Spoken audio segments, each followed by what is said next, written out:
Okay, guys, when you watch the patty cake drill, you notice it's a T-Rex position. This is also called outside 90, or also called flexation point. Okay. Now, if your flexation point is too far back, every time they hit you, you have no recoil, and you don't develop the sensitivity. If your hand's too far out, you won't have enough push. Okay, you don't have enough ability to push on incoming force.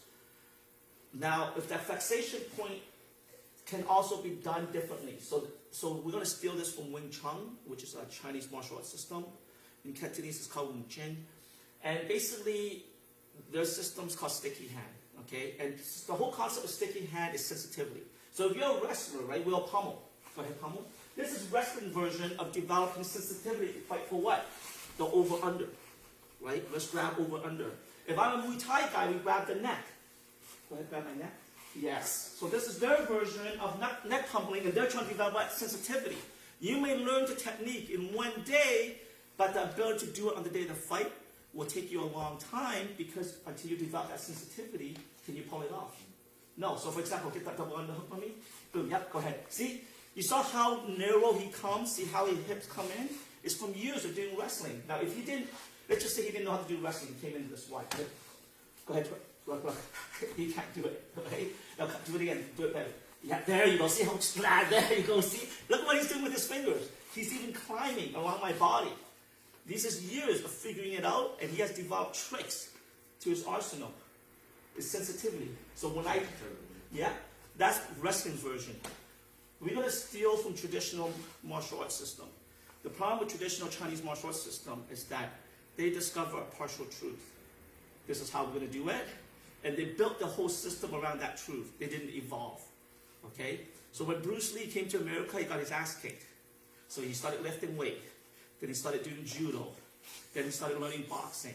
So every movie was his notebook of what he was learning. So every movie, he will showcase what he's been learning from other people. That's all it is. So if you watch the last movie that he did, he went up the pagoda, and every floor he fought a different martial arts system. Because Bruce Lee was experimenting, trying to figure it out. Because he realized the Wing Chun he did, what he learned for 4 years in Hong Kong wasn't good enough. Right? You know what I mean? Because if you watch the original Bruce Lee movie, he has high kick. In traditional Wing Chun, they don't believe in kicking above the waist. So there was no high kicks in traditional Wing Chun. Okay, so when he came to America, back in the 60s, martial art was booming. Like, it was so exciting time for martial art, especially Kung Fu, karate, whatever, right? And so he had to learn how to throw high kicks and stuff. People automatically thought Bruce Lee knew how to throw a high kick. No, he didn't. I mean, he's clever. He'll learn from people. It's not that hard to learn how to throw a high kick. So anyway, we're going to do this. Push into me.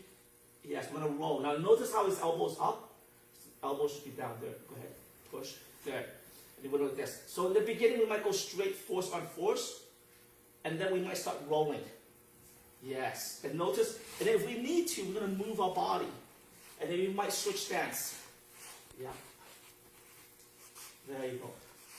Okay, now why are we doing this? Because let's just say he throws a punch in my face. Boom. I just do a double block. He grabs my neck. Boom. Go ahead. Notice this. It's Wing Chun move. Boom. Arm straight. Boom. Okay. Grab my head.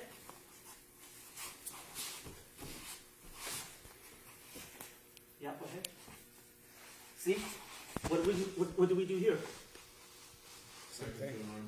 Yeah, so we stole system that they have developed. The problem is they built the whole system around just this part, and that's where they screwed themselves up. All we want to do is steal that part. That's it. Okay, so one more time. You guys are going to practice this. Now, are we going to do this hours at a time? Maybe 5-10 minutes once a week, or 5 minutes every class. You notice how you get better when you do it? Like, see that you're rolling just a little bit off. Relax your hand a little bit more, right there. Now, if your hand is off, wrong, push me. Grab my wrist really fast. See how your grab's not efficient? Grab fast. Yes. In Cantonese, it's called lap sao. It means to grab hand. Okay? This lap sao is very important because let's just say he has a blade. Boom. Right? So it's here. Boom. Boom. Switch the blade. So you punch me. Boom.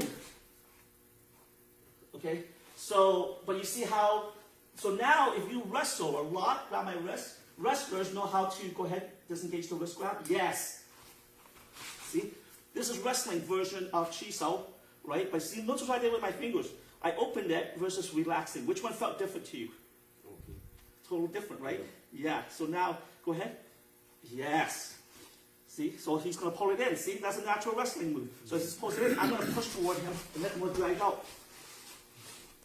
So this is wrestling version of hand fighting.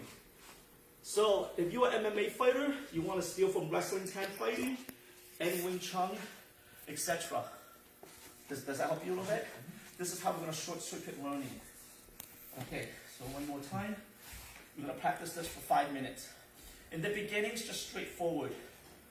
Elbows in, elbows down. Yes, see the difference? Then as you get better, we might roll it to the opposite shoulder.